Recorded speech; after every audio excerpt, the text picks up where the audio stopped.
ధనురాశి. ధనురాశి వారు నూతన ఉత్సాహంతో ముందడుగు వేస్తారు. ఆర్థిక పరిస్థితి గతం కంటే కూడా ఈరోజు వీరికి మెరుగ్గా ఉంటుంది. ఆసక్తికరమైన సమాచారాన్ని కూడా అందుకుంటారు. ఆలోచనలన్నీ కూడా కార్యరూపం దాలుస్తాయి. విలువైన వస్తువులు కూడా ఈ వారం వీరు సేకరిస్తారు. వీరి చిరకాల కోరిక కూడా నెరవేరే పరిస్థితి అధికంగా ఉంది కావున అటువైపు ప్రయత్నించడం చాలా మంచిది. వ్యాపార వర్గాల వరకు వ్యాపార లావాదేవీలు ఆశాజనకంగా ఉంటాయి. ఉద్యోగ వర్గాల వరకు ఉద్యోగాల్లో చికాకులు ఏవైతే ఉన్నాయో అవి క్రమేపీ తొలగుతాయి. పారిశ్రామికవేత్తలకు విదేశీ పర్యటనలు. మూల నక్షత్రం వారికి ఆదివారం బంధు విరోధాలు వ్యయ ప్రయాసాలు ఏర్పడతాయి. అదేవిధంగా బుధవారం రోజు వీరికి అనుకూల వాతావరణం ఉంటుంది. ఉద్యోగ ప్రయత్నాలు ఎవరైతే మూల నక్షత్రం వారు చేస్తున్నారో అవన్నీ కూడా అనుకూలిస్తాయి. పూర్వాషాఢ వారికి సోమవారం ధనవ్యయం మానసిక ఆందోళన అధికంగా ఉంటుంది.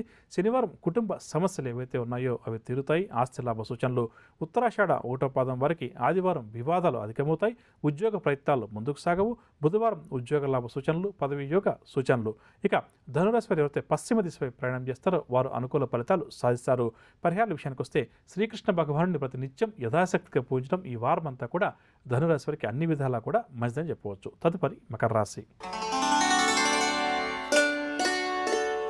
మకర రాశి వారు చేపట్టిన కార్యక్రమాలు సకాలంలో పూర్తి చేస్తారు. నిరుద్యోగులు అవకాశాలు ఏవైతే లభిస్తాయో వాటిని సద్వినియోగపరచుకుని ముందుకు దూసుకువెళ్తారు. ఆర్థిక పరిస్థితి గతం కంటే కూడా ఈ వారం వీరికి మెరుగ్గా ఉంటుంది. కాంట్రాక్ట్ రంగం వారు కాంట్రాక్టులు దక్కించుకుంటారు. సేవా కార్యక్రమాలపై ఆసక్తి కూడా చూపుతారు. వ్యాపార వర్గాల వారికి వ్యాపారాలు క్రమేపీ పుంజుకుంటాయి. ఉద్యోగ వర్గాల వారికి ఉద్యోగాల్లో నూతన ఉత్సాహంతో గడుస్తుంది. పారిశ్రామికవేత్తలకు విదేశీ పర్యటనలు, షేర్ల క్రయ విక్రయాలు లాభిస్తాయి. ఇక నక్షత్రపరంగా చూస్తే ఉత్తరాషాఢ 2, 3, 4 పాదాల వరకు ఆదివారం వివాదాలు అధికమవుతాయి. ఉద్యోగ ప్రయత్నాలు ముందుకు సాగవు. బుధవారం ఉద్యోగ లాభ సూచనలు, పదవి యోగ సూచనలు. శ్రవణ నక్షత్రం వారికి సోమవారం వివాదాలు అధికమవుతాయి. బంధు విరోధాలు కూడా ఏర్పడతాయి. గురువారం కీలక నిర్ణయాలు తీసుకుంటారు. ఇంటర్వ్యూలకు సంబంధించిన సమాచారాన్ని కూడా అందుకుంటారు. ధనిష్ట 1, 2 పాదాల వరకు మంగళవారం ఆస్తి వివాదాలు ఏర్పడతాయి. చోర భయం కూడా అధికంగా ఉంటుంది. శనివారం వాహన యోగ సూచనలు, బంధువుల కలయిక కూడా ఉంటుంది. ఇక మకర రాశి వారు ఎవరైతే దక్షిణ దిశపై ప్రయాణం చేస్తారో వారు అనుకూల ఫలితాలు సాధిస్తారు. పరిహారాల విషయానికి వస్తే నవగ్రహ స్తోత్రాలు పఠించడం ఈ రాశి వారికి ఈ వారం అంతా కూడా చాలా మంచిది. తదుపరి కుంభరాశి. కుంభరాశి వారికి ఈ వారం పట్టింది బంగారంగా ఉంటుంది. ఎంతటి కార్యాలైనా సరే పట్టుదలతోటి పూర్తి చేస్తారు. భూములు, భవనాలు, వాహనాలు కొనుగోలు చేస్తారు. నిరుద్యోగులు అయితే ఉద్యోగ ప్రయత్నాలు చేస్తారో వారి కోరిక కూడా నెరవేరే అవకాశం అధికంగా ఉంది. ఆర్థిక సమస్యలు కూడా తీరుతాయి. వ్యాపార వర్గాల వారు వ్యాపారాలు మరింతగా విస్తరిస్తారు. ఉద్యోగ వర్గాల వరకు ఉద్యోగాలటువంటి ఆటంకాలు తొలగుతాయి. పారిశ్రామికవేత్తలకు కూడా ఊహించినటువంటి ప్రగతి ఉంటుంది. షేర్ల క్రయ విక్రయాల్లో ఆశించినటువంటి లాభాలు చేతికంతాయి.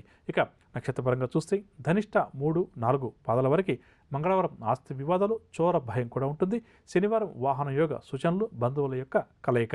ఇక శతభిష నక్షత్రం వారికి ఆదివారం కార్యజయం, కుటుంబ సౌఖ్యం ఉంటుంది. అమ్మా, అలాంటి వాళ్ళది నిజమైన ప్రేమ కాదు, అది వ్యామోహం. ఎగ్జాక్ట్లీ చిన్నత్త. నిజంగా ప్రేమించుకున్న వాళ్ళు అలా చేయరు. ఎంత మనసు విరిగిపోతే కన్న కూతుర్ని పట్టుకొని మా దృష్టిలో చచ్చిపోయా ఉంటుందా తల్లి? అది సరే అమ్మా, తన కూతురుతో తన మాట అనేటప్పుడు ఆమె మాటల్లో వ్యథ, కళ్ళల్లో బాధ గమనించావమ్మా?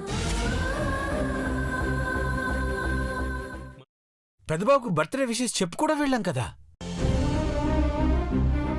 ఊరికే ఎలా కాలిపోతుంది? మంట పెడితేనో పడితేనో తగలబడుతుంది.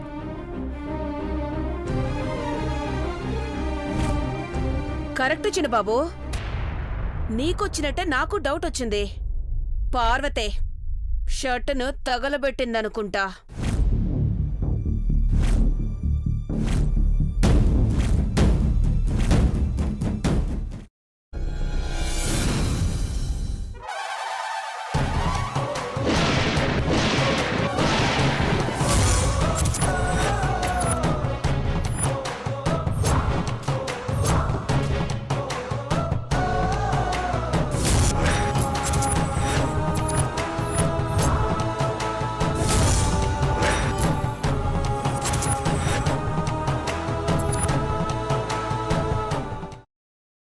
తర్వాత పొట్టు తీసేసి చాప్ చేసి పక్కన పెట్టుకోవాలి.